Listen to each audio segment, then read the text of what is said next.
Hey, this is Mr. Mitchell with another video. Today we're going to talk about evolution. Go ahead and write down the questions. And let's get to the big questions. Evolution. You may remember that evolution is the gradual change of species over time. Just the term evolution doesn't say that man came from monkey, for example, but it means that evolution is the gradual change of species over time. And it seems pretty obvious. There are changes. I'll get a little drawing action right here. If you were to take a look at fossils of, say, a whale from way back when and the skeleton of a dead whale today, there are differences. And that happens whenever you look at fossils from today or from recent times and more ancient times. Animals are changing. But the big question is, did all species come from one ancestor? Did we as man come from, to make it crude and simple, come from monkeys? And did all ancestors come, even monkeys and fish and turtles and birds and so on, come from one ancestor? Let's take a look at what evidence scientists point to whenever people start mentioning this question. Here's some things that scientists look at. Whenever you take a look at the early development of a lot of today's animals in the embryonic stage, when they're embryos inside either the egg or inside their mother, they look similar. And you can see this is from an old textbook. I seem to remember having seen this back when I was a kid. But you can see that man, pig, bird, turtle, fish, if you were to look at them in the embryonic stage, well, they look pretty similar. And that's something that scientists wonder, since they look similar, does that mean that they are all more similar than they look whenever they are produced, the man and the pig and the bird and the turtle and the fish? And man and fish don't look anything alike, except the farther back you go, well, they look a little bit more alike there. So that's something of curiosity. Anyway, another thing that scientists have been looking for over the years is similar body structures. Now you don't have man looking like fish, but except in the embryonic stages. But if you take a look at bone structure, you may see here that we have a fish and a tetrapod. Tetrapod means 4 feet. So that would be like dog, coyote, etc. You have the radius, which, well, looks similar. We have the ulna, which is there. I mean, it may not look exactly similar, but you have the similar structure, ulna next to the radius, provide kind of the same support. You have the humerus bone, which does the same thing, kind of provides the same support. So does this mean that these species at one point came from a common ancestor? No matter how you look at it from what evidence you have here, I mean, it's kind of it seemed like it would have possibilities, but just because something looks similar embryonic and because something has the similar structure, well, you can't really make that leap into thinking that's the case just yet. But scientists have to agree that that is at least interesting. Similar structures that come from common ancestors are called homologous structures.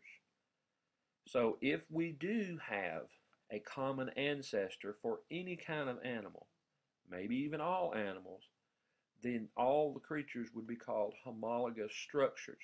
And I mentioned before that old whale fossils from ancient times look different from whale fossils from today. And one of the reasons it looks different is this. That looks like a leg. Is it a leg or is it a flipper? If it's a leg, then scientists wonder if the whale at some point walked on land. Well, that's another piece of evidence that kind of is a curiosity for uh, for scientists. And if it did walk on land, does that give further evidence that whales and say humans had a common ancestor? Another thing that the another thing that scientists have been looking at is DNA. You know, nitrogen bases come from DNA, and the DNA produced the amino acid patterns. Scientists nowadays can look at DNA and try to figure out the answer to this age-old question. Well, here's what they found. The more similarities, they do find that many animals have similar nitrogen base pairings. They all seem to have DNA. And that many of them have similar amino acid patterns. Now, if you had the exact same pairings, then you would be an identical structure like a twin. I mean, even same species doesn't have exact same nitrogen bases. Me and you don't have exact same nitrogen bases. That's just what defines us. So as a result, you're not going to find like whales and humans with exact same nitrogen bases. But scientists do find similarities in the patterns.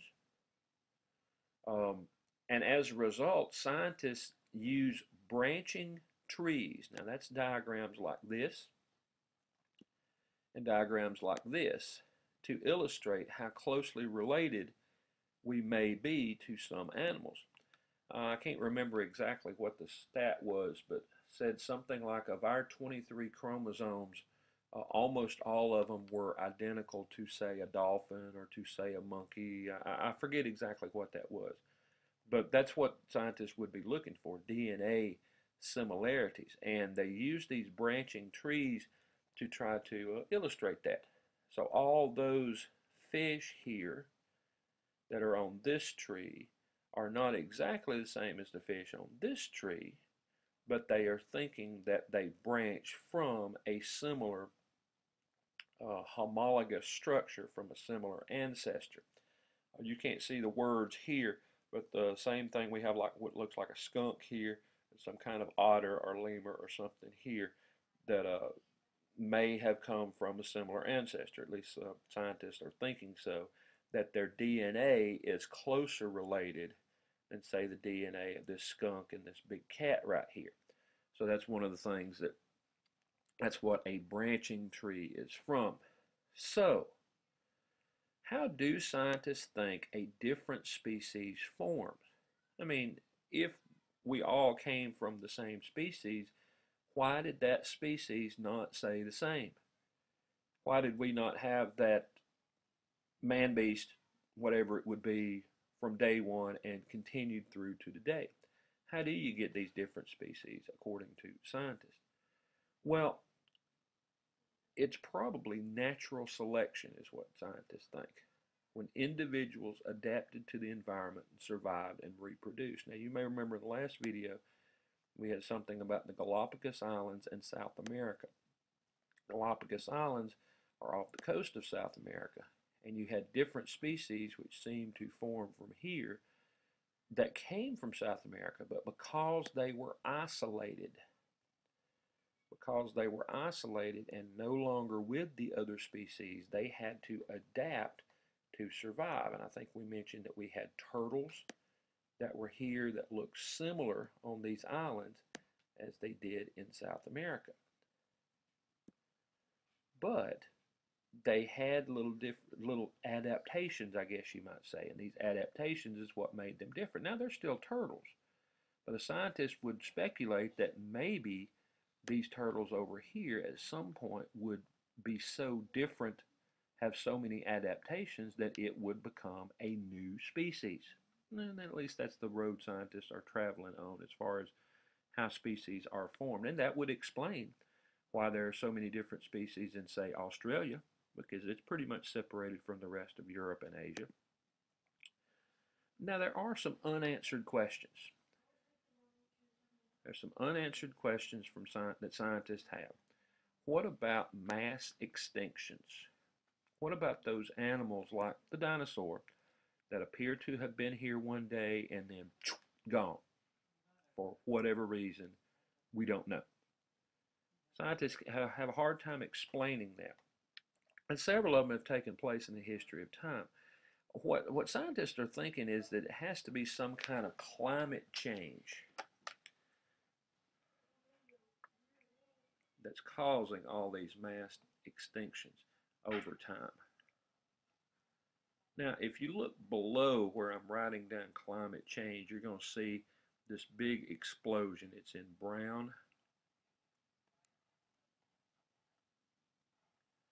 You may have heard of the possibility of an asteroid killing off dinosaurs. Now, scientists even have pinpointed where they think the asteroid hit. And the United States is up here. But this is like in the Yucatan Peninsula of Mexico, where scientists think if there was one of these that it hit. Now, it wouldn't have, now what would that mean for, say, a dinosaur right here or a dinosaur right here? It wouldn't have hit them, but what it would have done is to spring up all this dust that would have like covered the whole area and blotted out the sun, in essence. Would have made it very hard for anything underneath it to survive after a certain time. And that's one possibility. There are other scientists that say, no, it was not that. It was like a big volcano, several volcanoes that went off and did kind of the same thing. But whether you're subscribed to one theory or the other on that, scientists are leaning toward it being a climate change like this, or the volcano, which made these mass extinctions, maybe some kind of ice age or lack of ice age. Another question that scientists have, here's one question, here's another, they don't really have good answers for, is how rapidly do species change? I mean, it seems pretty obvious that there are changes in species, that whales now look different than whales way back when, but the fossils don't seem to support a gradual change.